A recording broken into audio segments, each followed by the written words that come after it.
So right now they were singing, I guess, the wedding of Lord Rama.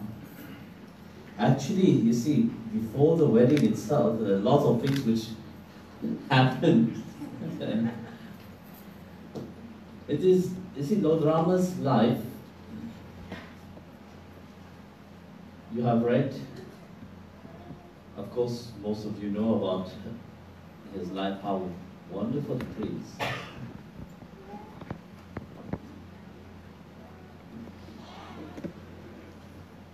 Actually, when we look at his life, for example, we praise him, isn't it? We are, like right now, it's a rejoicing time. It's the same time when Valmiki is also present, telling one beautiful thing, said, Lord, you have to reside in everybody's heart. Such joy, such happening, such festivities, when the heart rejoices, Ram is residing in the heart. But when we look at the life of Rama himself, I don't think that it was that joyful. Now, imagine you are being sent away for 14 years. What do you think? Because Ram's life was so beautiful? No, his life was not that beautiful. You have to go through hardship. But he is a reminder that even an avatar that come on earth, they will never transcend their own nature. Vishwananda himself created the whole universe. And he placed his Yog Maya upon, but he will not transcend that. He will act even more human than all of you great souls. Just to hide his divinity.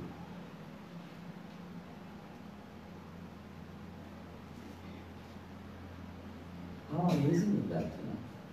But they have to lower themselves so much, hiding through the whole of themselves through the veil of Mahamaya, for nobody to perceive who they are.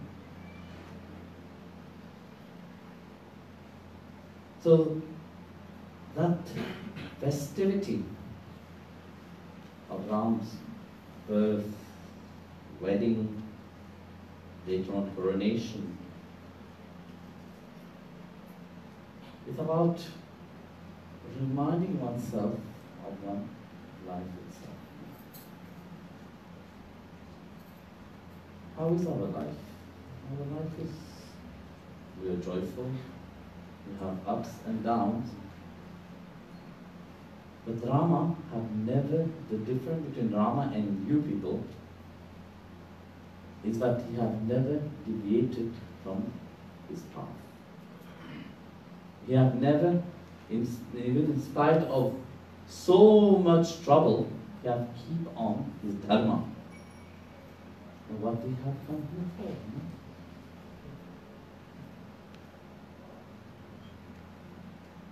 So that's why we honor him in that way. Because it doesn't matter what, he stood firm and strong. He faced everything with a calm state, not agitated, not being aggressive. A little thing happen in your life, what do you do? Huh? You become so aggressive. Throughout the life of Rama, he was very calm. This is one thing that you notice. Doesn't matter what happened in his life. He didn't get aggressive. He stayed in the same calm state.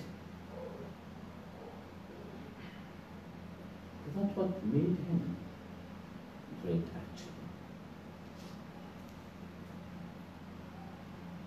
And that's what he is reminding in any situation in one life.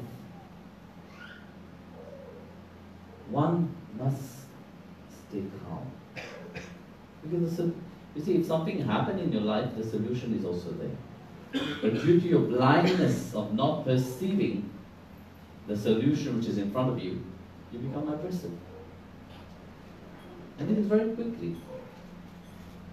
It don't take much to become aggressive. Just as much as you can love somebody, just tell one thing that the person don't want to hear.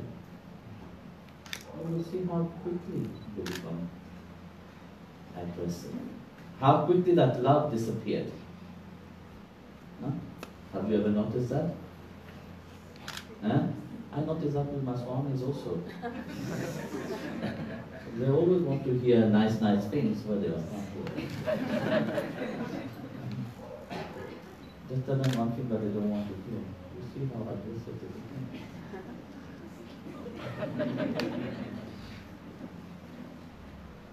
So you see, where is Rama? Where is this state of Rama?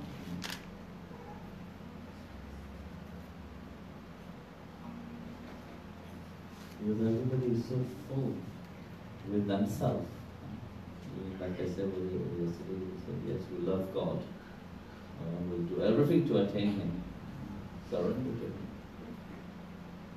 But in reality, you love yourself more than you love Him. That self which you don't even know about. No? You love your idea. You love God to fulfill your wishes. You love God to make a business with Him. And that is not what Ramacharita is.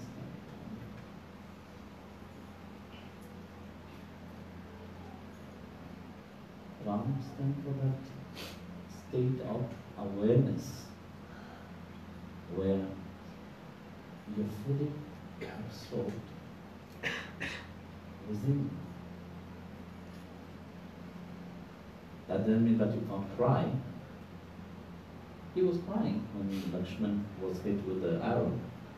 No? Very often people will say, wow, such a great avatar. Why? He was crying.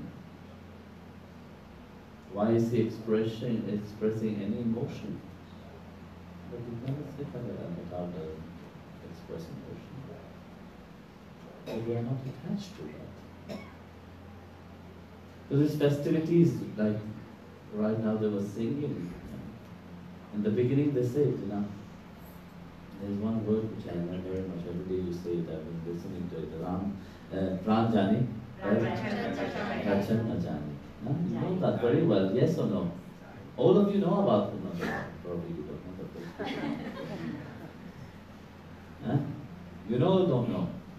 What does that mean? Pran Jani, par Rachan na Jani. You can die, but you stick to your word.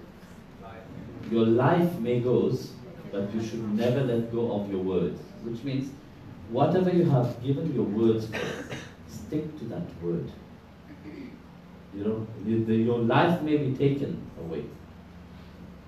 Happily give your life away, but you should never break your promises. How many of you have done it so many times? Yes or no? And then you are singing, Pran Jani, Bachan na Jani, Pran Jani, Bachan na Jani. Just put that in practice. Ramji didn't tell you to sing Ram Jani, Pran Jani, Bachan na Jani, no. He tells you to put it in practice. Then he will realize himself inside. How many Bachan have gone? A mala of Bachan have gone. Malas and malas of Bachan have gone. But you still the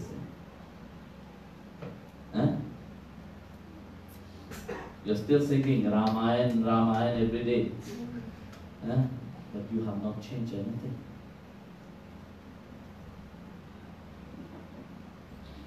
You see, bhajan, that word bhajan, in the bhakti path, we use bhajan. Actually, bhajan is life. When we say we are doing bhajan, we are celebrating life in itself. Bhajan doesn't mean just to sing. That is why bhajan is considered second to bhakti. Bhajan, first to bhajan is love. Love and faith. Then come bhajan. So if you don't have love and you don't have faith inside of you, how can you do bhajan? If you don't have love in your life, if you don't have faith in the feet of the Lord, bhajan becomes useless. Life becomes useless.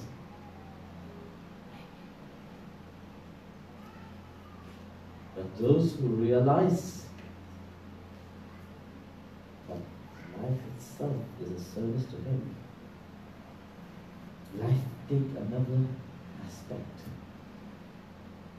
Life transforms itself.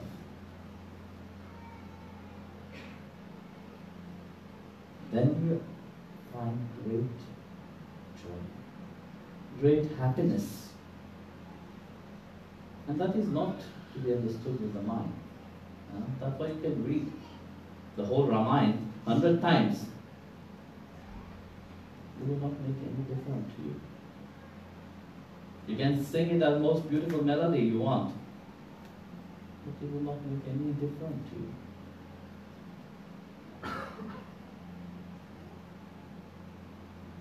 So start firstly of understanding that incarnation itself. Start understanding why you are singing. What is the purpose of it? What is the aim of that? How are you transforming? Where is that love?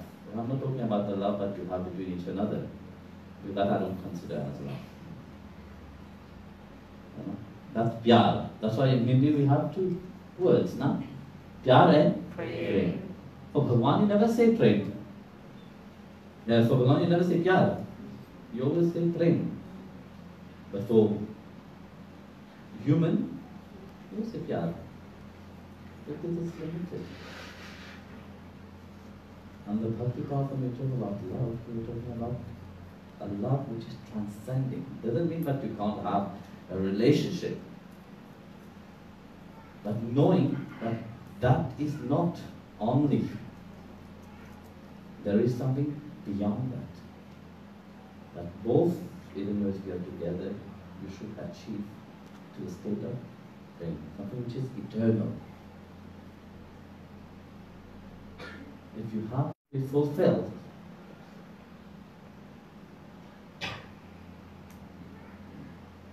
Bhagavan continuously reminds how he is living in everybody's heart. In all, whatever we are talking about, whatever we are singing, all the bhajan when we are singing, what we are told, well, what are we singing about? No? We are singing that relationship. We are not asking him for anything. We are singing and praising that love. That's what we are saying when we say Radha, for example. Radha is love itself. Radha is bhakti. Now we are celebrating Kartik month, na? Radha is Kartika. Then we call Kartika Devi, and she is the Radharani. This is another name of Radha, which is the excel of devotion, which goes beyond the mind. Because bhakti is beyond the mind. If you want to understand bhakti, you will not be able to understand. In your life itself, when you look, how many changes happen? How many changes happen for your mind? You become miserable, you invite worries, you invite problems, and how much Changes happen when we surrender everything to His feet. And that is very in a simple way you can understand that.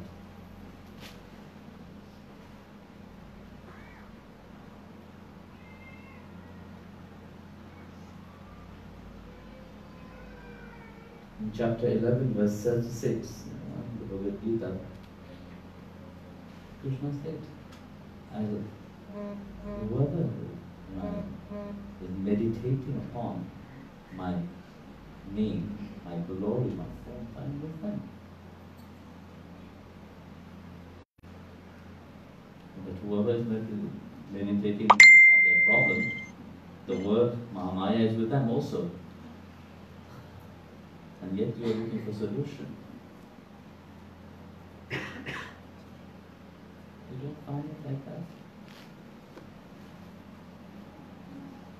So that's why, you see, you have to understand really the deepness of what the Holy Scriptures is giving. Just that word itself, as I was saying, imagine the power that that two words said. If you give your word, you should never go back. You rather die by letting go of that word. It's very powerful because it's not just a simple statement.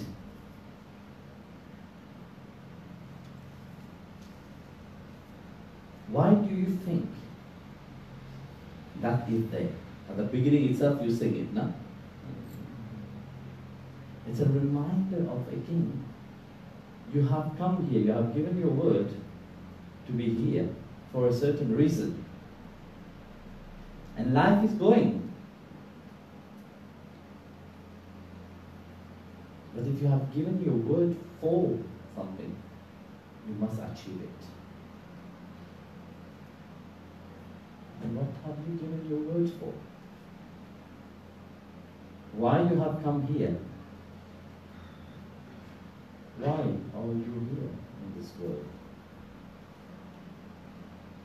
You know, you can't just have come here to eat, drink, partying and dying. No? You must have come here for a reason. And what is that reason?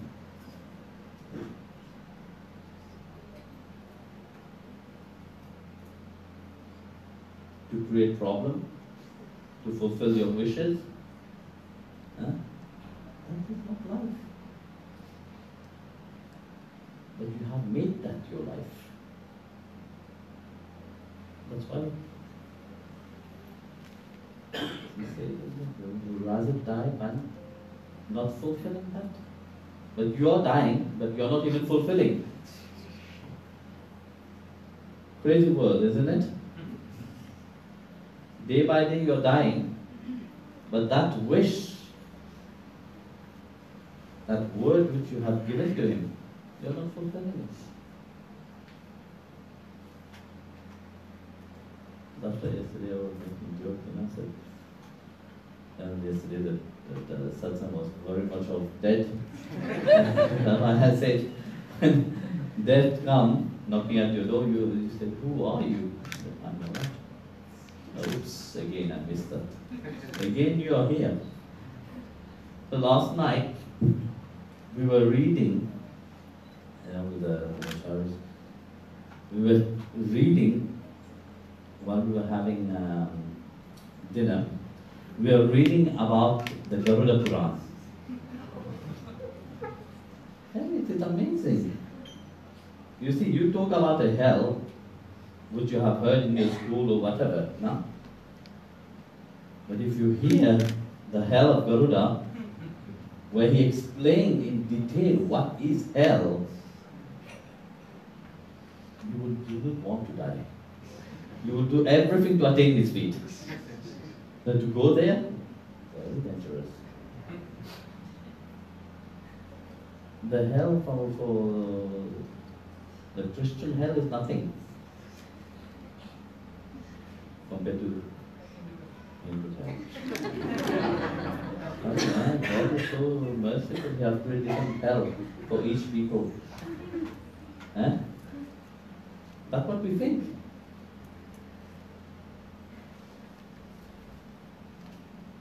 We think that God loves only us, nobody else. Yes or no? Eh? God has created only you and your family. And He has taken special care only for you and your family. Nobody else.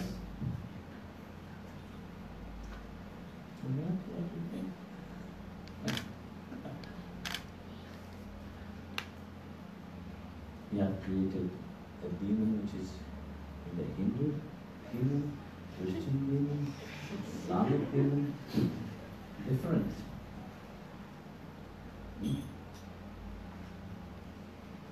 The one is less bad, the one is worse one. Huh?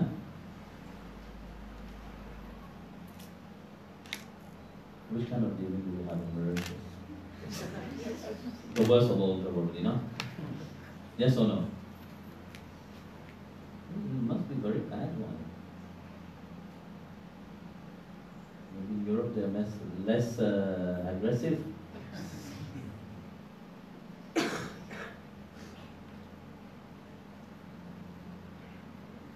No, God has created everybody. But those which is dear to Him, He reveals Himself to them. In the verses today, we don't check them out. But Krishna said, I create everybody. I am equal to everyone. I'm neutral to everyone. There is no bad, there is no hate, and there is no love inside. I see everybody equally. But He specifically said, but to the devotee, those who have devotion to me, I reveal myself to them. Those who have devotion to me, I reveal myself. That means that there is a certain hierarchy to that. Even if you have this love for everybody, but the devotee holds a special place. Those who we call on the spiritual path hold a certain elevated place. So then ask yourself this question. If He values that much to reveal Himself to you, which means also revealing Himself through His name, through His form, through His, which allowed the devotee even to serve Him, that means that life has something more deeper than that mundane thing that you are doing every day. If He values your life, why can't you value your life?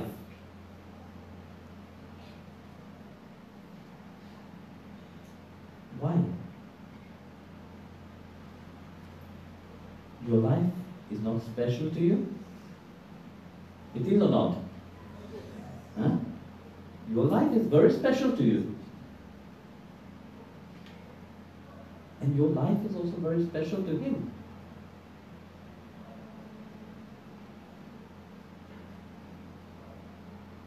To value that, what we have with Him. This is the most important thing. Ramayana is about that. Bhagavad Gita is about that.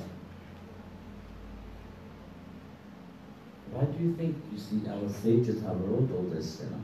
It's a reminder. What Bhagavan has spoken. It's not just random like that.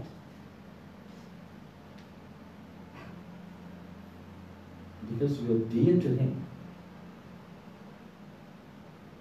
And He wants you to be back to Him.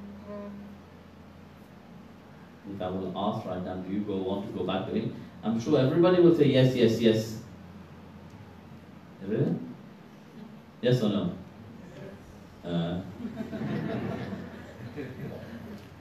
I'm really more cautious. What should I say?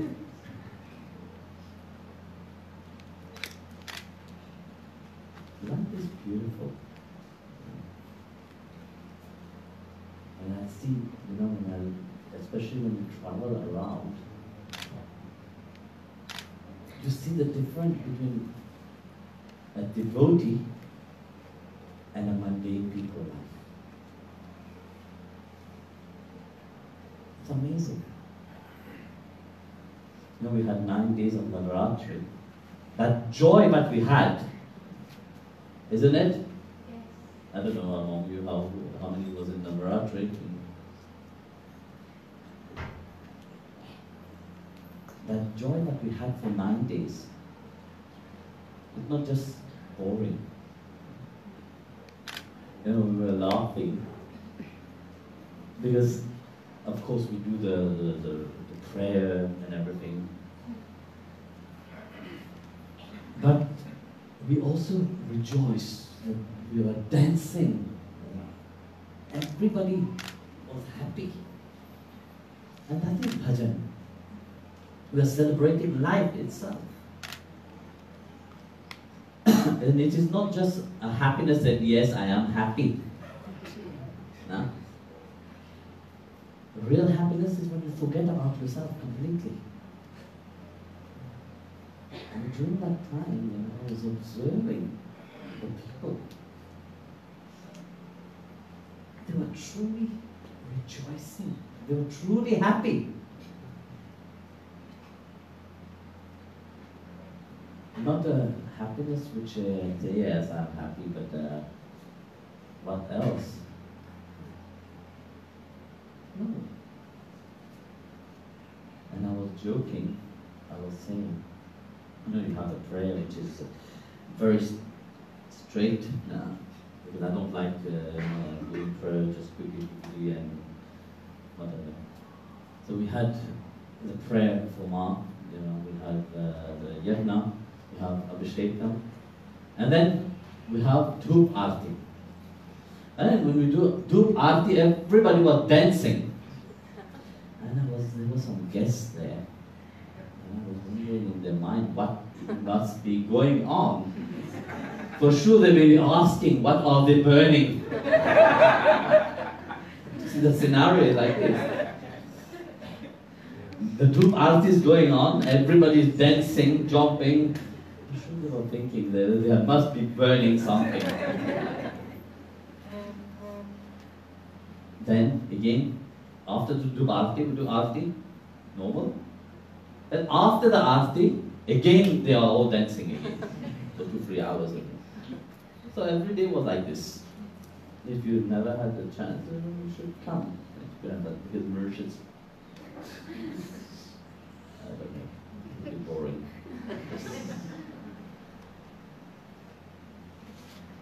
So there were once, on the second day or the third day, as I was coming, I was going to my place, there was 3 big policemen. Three big policemen was coming, because we were finished at 2 o'clock in the morning. Of course, and it was a loud noise. We are not very, you have heard, you know, we are not very quiet people. We like to express our bhakti. Expression, you know, love is an expression. If you don't express your love, I love you. What is that? We are expressing the love to the universal one, and the most important of all. It's through joy and happiness. So everybody come up, very joyful, happiness. The big policemen were walking up, passing by, and I said to, I don't know if it was you, I said to one person, go down quickly. There's 3 policemen probably, for sure. There were 2 explaining to them. And the devotee said, listen, we are having 9 days of party. Not 1 day, 9 days of party. But we don't take any drugs. There's no drugs, there's no alcohol. There's nothing like that. Yeah. Looking at the people and thinking, do you really think I will believe you?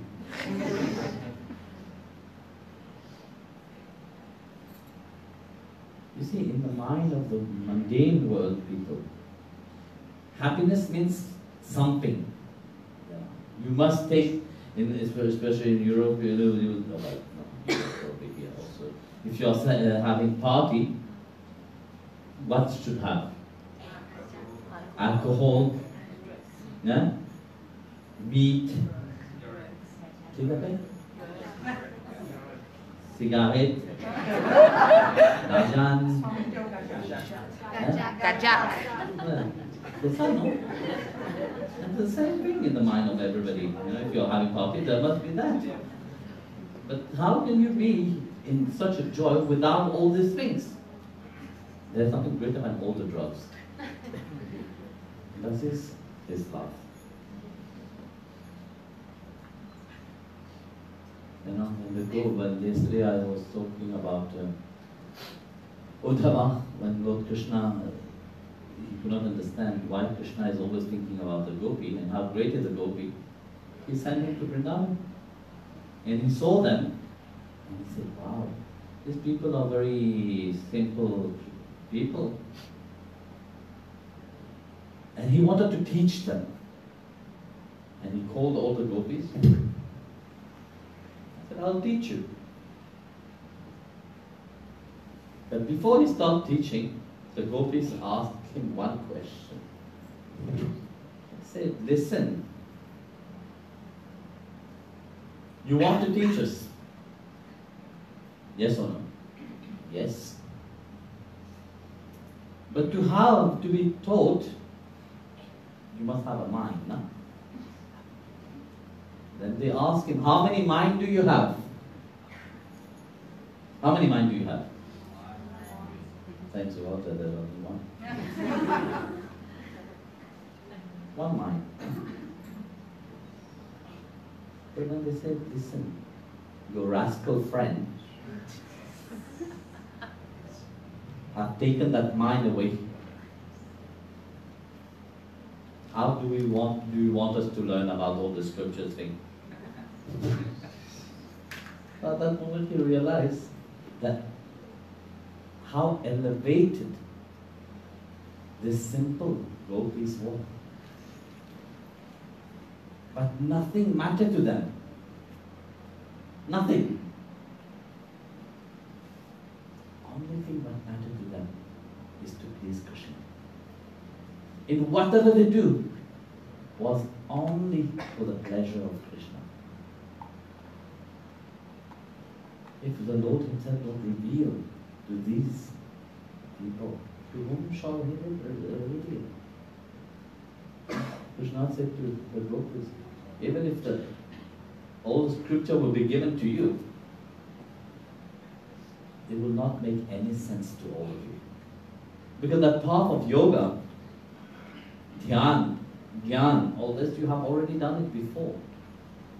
You were great yogis in previous lives. You have meditated for thousands of years, not only 1 year. No? Yeah, you people think that I meditate 1 year, I will become holy. I will be so great. No. They have meditated for thousands of years. Then they have received enough punya to have this deep relationship with the Supreme Lord himself. It doesn't happen just like that. You must have something deeper inside of you for Bhagavan to even make you devotee of him.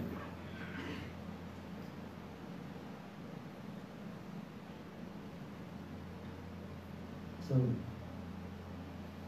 what was a reminder of this? That you are more than you think you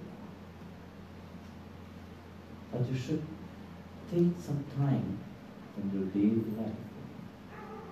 Dedicate some time. You don't want much. He just wants you to think of him. Your dhan, your dawlat, take it. Keep it for yourself. He don't want any money from you.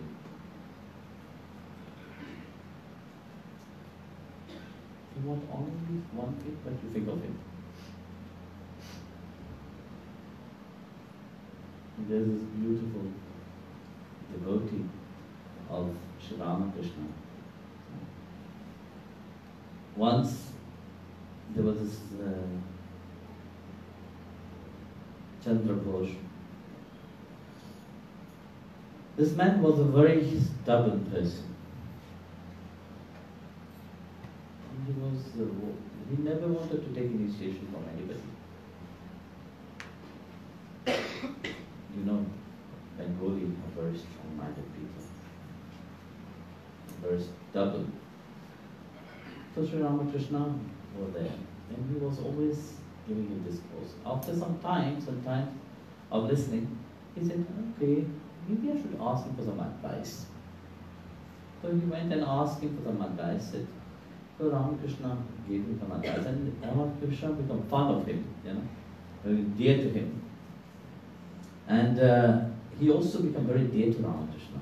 So he will go whenever he wants to go, and he will speak whatever comes in his mind. He will just say it.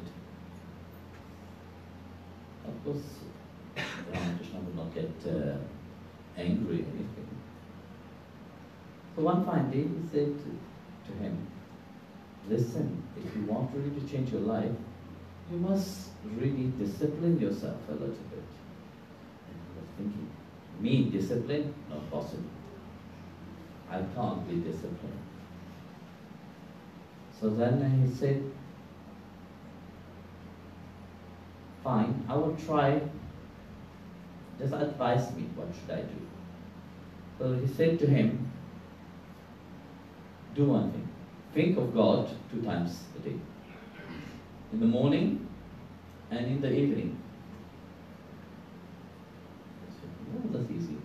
But then after that his mind started to think, but I'm not disciplined at all. It's of no use I say yes to him. So as he was reflecting upon that, Sri Ramakrishna, of course, knew his thoughts. And he said to him, okay, I see that this is too much for you. Do one thing, it's much easier. Just each time you eat, just think of God. He was not still satisfied. He was thinking, okay, if I say yes, then I must do it.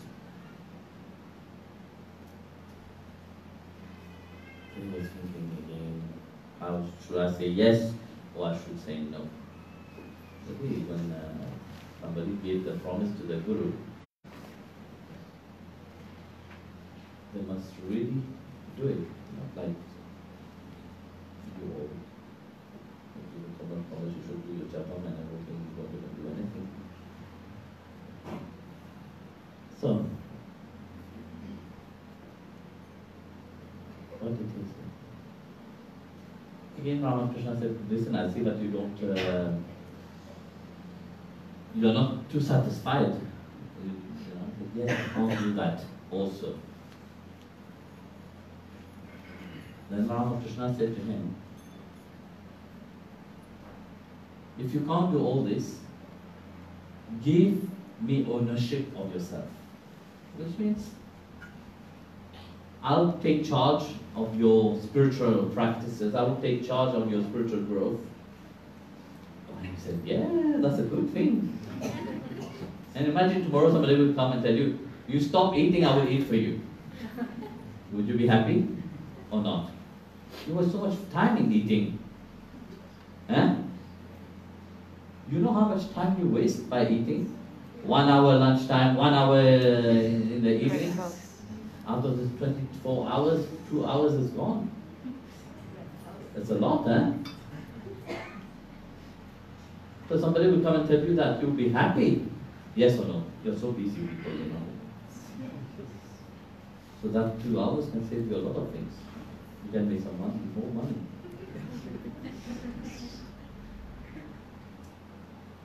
So he was thinking, that's a great idea.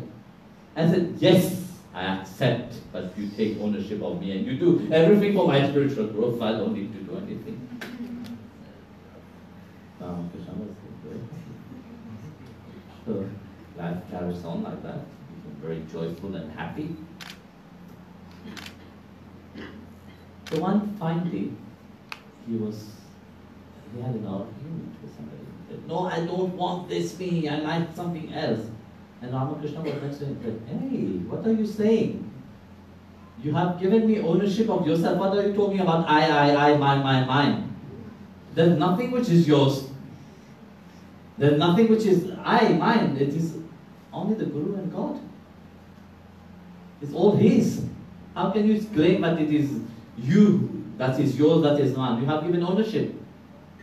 So giving ownership, you can't claim that it is yours. And stop to reflect. You cheated me. And you start to realize that it's true. Every breath, he should think about him. Whatever he was thinking, whatever he was doing, he was thinking of his Guru. He could not do everything that he was planning to do in his mind. Because he has said, I can't. Whatever I breathe, whatever I think, whatever is only his. I can't take ownership of anything. So that's what is like. Give yourself to him. Then you will truly be happy. So you have some question here, no?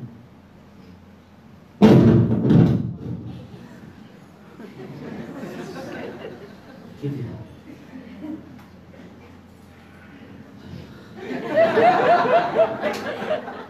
You nearly had a problem. I thought it was Akashvani. It sounds like that, eh? You see it in the movie. Yes or no? Let's see. I will try to give short answers, better. Sometimes I get carried away. So you tell me I should speak only 5 minutes. And that's stressing me already since yesterday, you know that? Is that the program? Yeah, on Sunday? Sunday.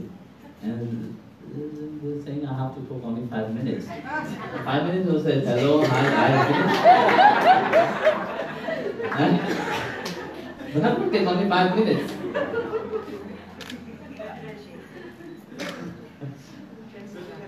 Jai Guru, everybody. Used to be here. Happy Diwali.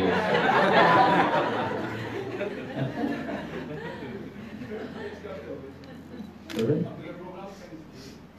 No, after the program, I want to return home. Why would I stay there? It's not that great there to stay.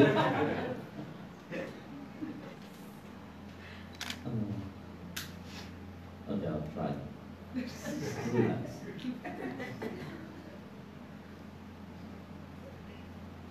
So, the question.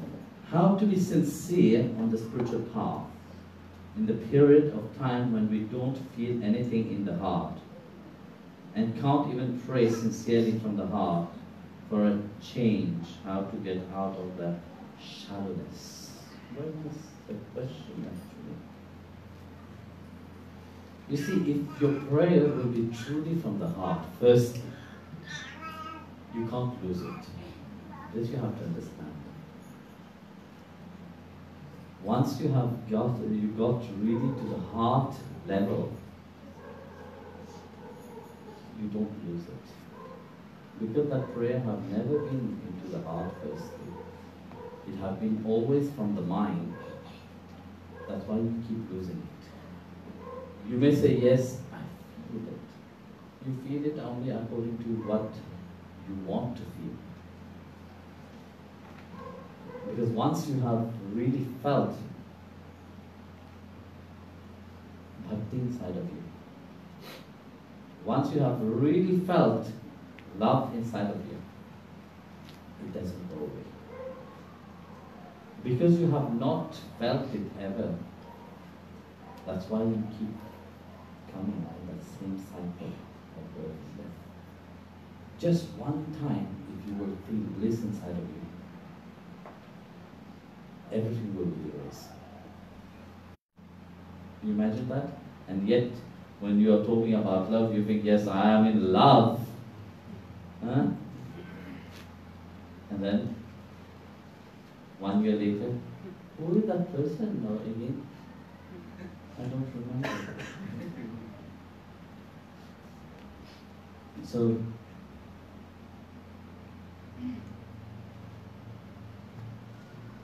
when you are doing your sadhana, there is time, but come when you are tested.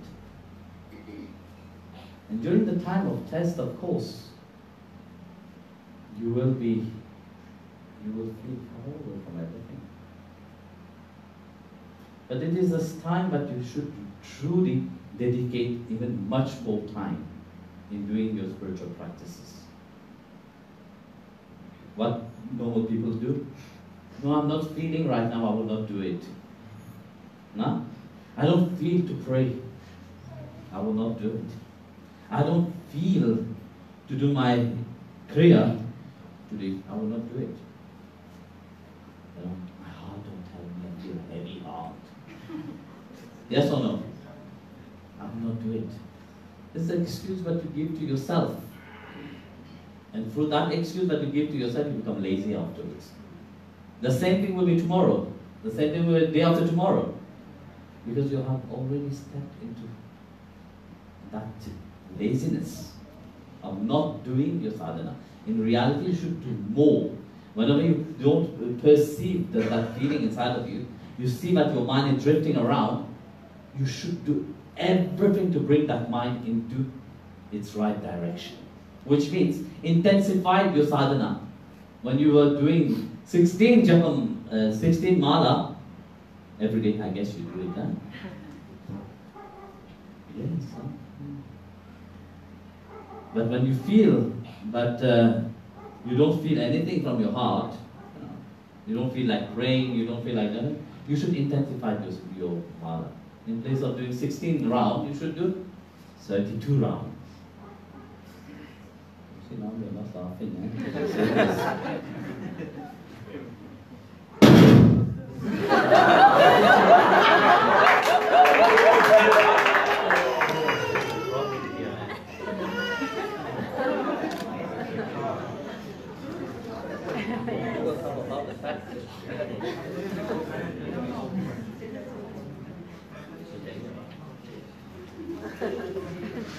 I'm sure you're cursing me.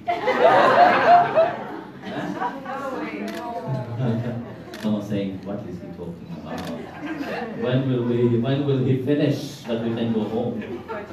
I'm feeling hungry, isn't it? Comment tu vas bien faire? Hein? Tu es trop posé, comment parler? L'autre vient de vous en rire, on pourra m'en dire. C'est pas grave, t'es même pas même pas là-bas. C'est trop posé. C'est vrai, hein? The joy of coming, yearning, said, I'm happy to go. You see that the burden before. Yes or no? Be sincere. You see that the burden, oh my goodness, now 2 weeks is here. Every day we will have to go there.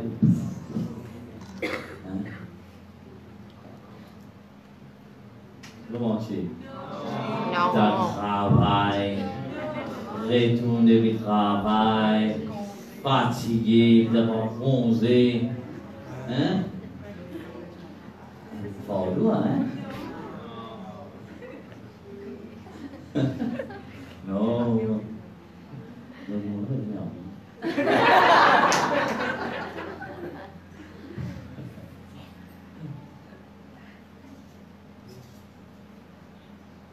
So, that's what you should do.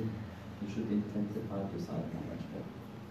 You should dive more into your heart when you don't feel it. You want to feel your heart. No? If you don't feel your heart, means you are dead. Huh?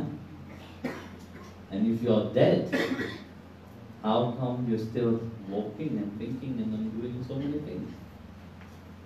So, you see, your heart is still beating. So you should be happy. So, just intensify your sadhana.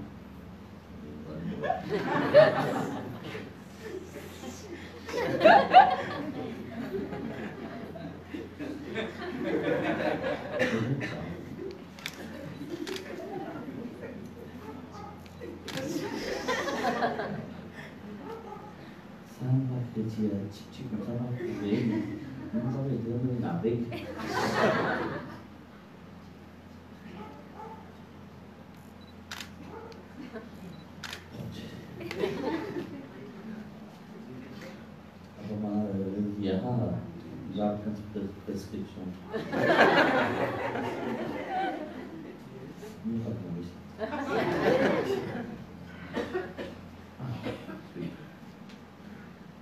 Thank you for your divine presence. Ah, there's somebody's happy up here.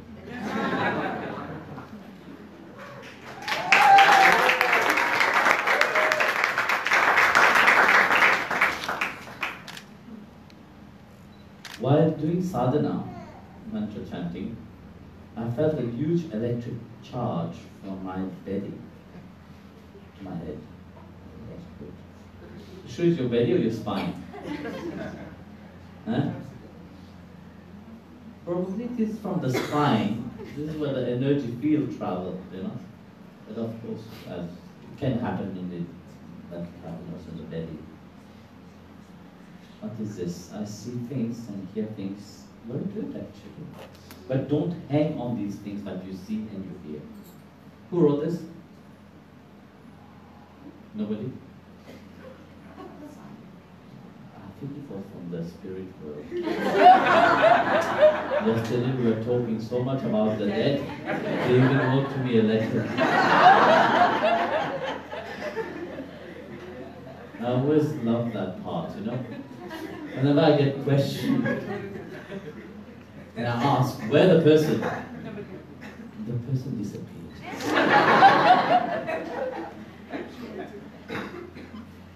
So you must be very advanced that you have transformed into, you have already disappeared. No, I'm joking. You see, when you are chanting mantra, what is happening? Your mind is transforming. Automatically, the energy which was always dragging you down must rise. That energy must go higher. So that's what is happening. That's what you felt. So that you felt when you are so much drenched into your sadhana, into your japam,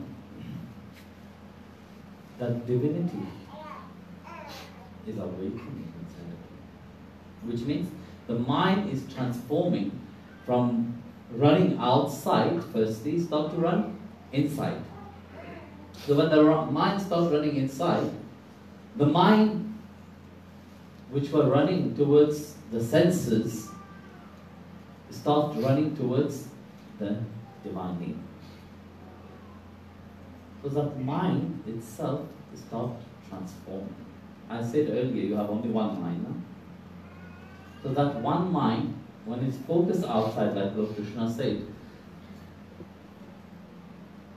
the mind which is focused outside is your worst enemy.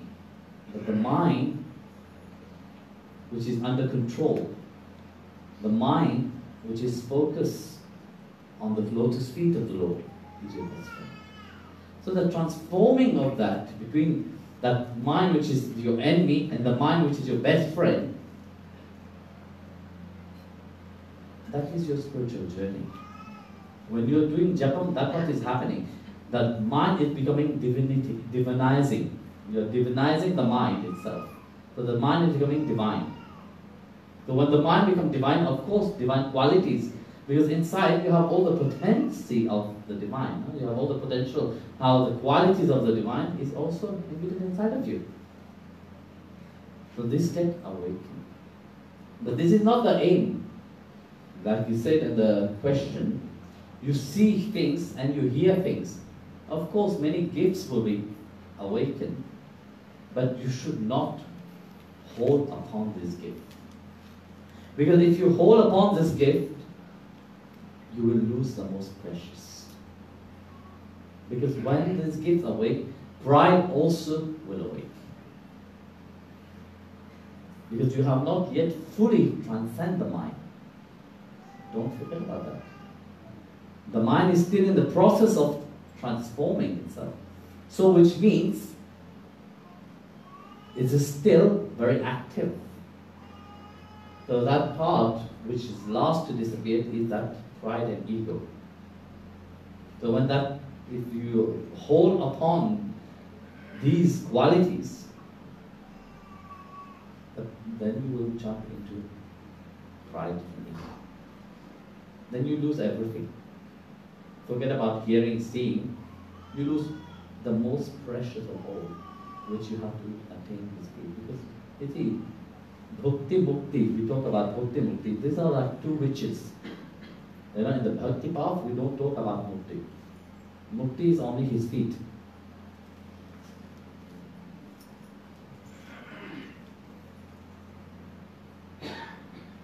So, don't let this go into your mind.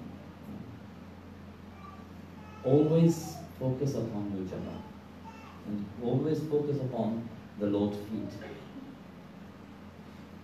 Because there's much more for that. He's ready to give himself completely to you. Then only you can say, yes, you have attained something. I'll tell you a story. A funny story. There was once a man, a diamond dealer. So one fine day, he came and he saw that one diamond is missing. So what had happened? A rat had eaten that diamond, swallowed it. He was looking, where is that rat? Could not find. So what he did, he called for the rat killer, exterminator. Sounds very scary. So he called for the exterminator to exterminate the rat. So as the exterminator came, he found thousands of rats. He was looking very carefully about this thousand of rats. And he saw one rat in a corner. And then he shot that rat. Rat died, got open. They found the diamond. The diamond owner was so happy and gave the reward to him. But something was troubling his mind. How did he know that it was this rat?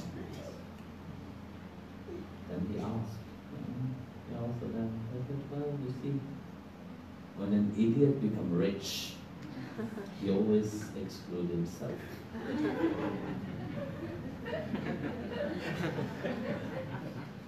So, it is the same. You see, when people grow very often in spiritual field, they start having certain gift which awake in that one, clairvoyance, clairaudience, and so on. They become like this idiot. They start to think that they are so great, you know, but the world rotates only around them. And they start becoming so arrogant. Don't come near me, I'm very holy. Keep your distance. If you are really holy, then this will not bother you always, because you know that the Supreme Lord resides in everything. That's why in the Bhakti path, you know, we don't claim Maya to be an illusion. Of course it is an illusion, it is an illusion of His. And He is fully present in His illusion also. That's why Maya is praise, you know, all the deity there. The whole aspect of Maya. So, keep hold strongly upon your sadhana. Keep hold strongly upon the divine name. Don't be deluded by the gifts, but what?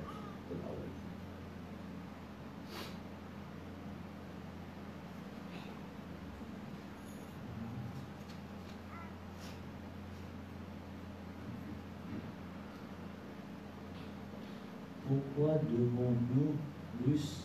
Okay. Pourquoi devenons-nous plus sensibles aux énergies du monde extérieur? So why are we becoming more sensitive to the energy of the external world? Because you are more concerned about the external world than your internal world. That's why you are becoming more sensitive about that. You know that your mind is running outside. The more your mind runs outside, more you become aware of the outside world. You know? So more you become sensitive about the outside. Sensitive means you start to worry more about the outside. You start to worry what your neighbor is doing. You start to worry. You start to think what other people are thinking. What people are thinking about you. As if you're sitting inside of their mind. You know better what they are thinking. How many of you do that? Think for others. Comment vous connaissez qui vous fait penser dans une tête? Quand vous connaissez, hein? Dis-moi quand vous avez un maquillage de votre figure qui démarre. Une grosse sourire. Devant une autre affaire. Oh non?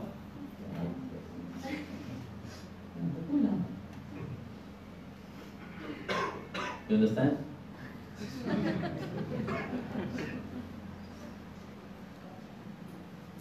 veut dire qu'il faut ça veut dire penser. Concentrez dans vous-même où il faut penser, sans y penser. Pensez que les autres veulent penser, pas pour aider. Parce que vous pouvez imaginer vous-même. Et là, vous créez confusion dans vous-même, d'avoir nargué avec les autres. Fini. La plupart nargués comme ça. On pense, mauvais témoin. Pourquoi vous pouvez penser? C'est grand comme ça que vous connaissez que vous pouvez penser. How do you know what other people are thinking in their mind? You don't know. But yet you go and fight and say, oh, you felt so bad about me. But then you become sensitive to the outside. No?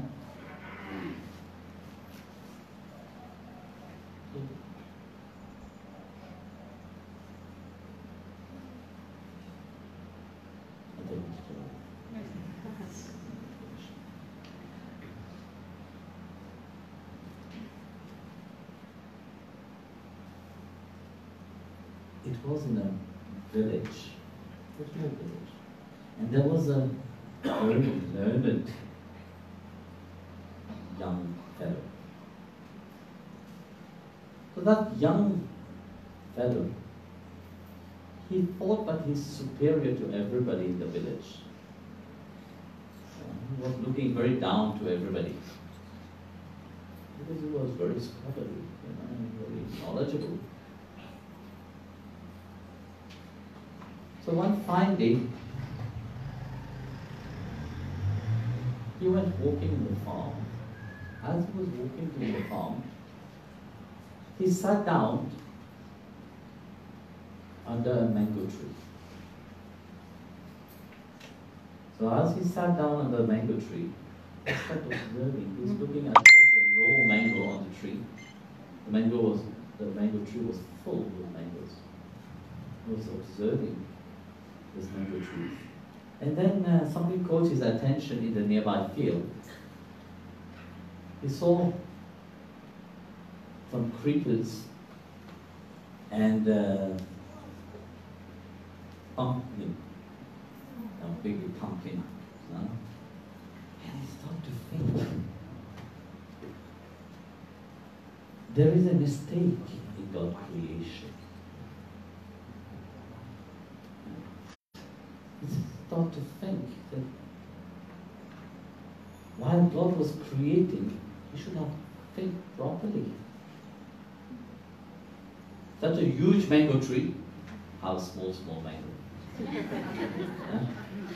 Such delicate creepers have huge, that's it, pumpkin. So it must be a mistake. So he was thinking, if God could not think properly, at least He should have consulted somebody very educated like me. And I could have advised him. No? He was thinking about that. So he felt asleep, thinking about his own glory. A few minutes later, he was in deep sleep, and then he fell on him. Bam! A loud noise. He woke up, jumping.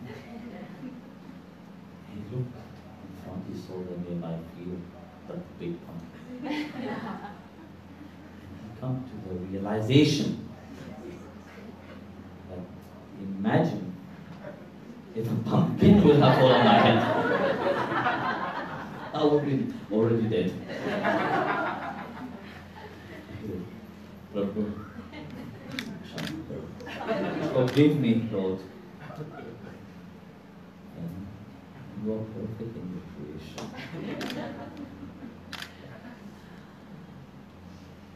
So this is a short story, which is very often people think about, thinking like God made mistake in this creation.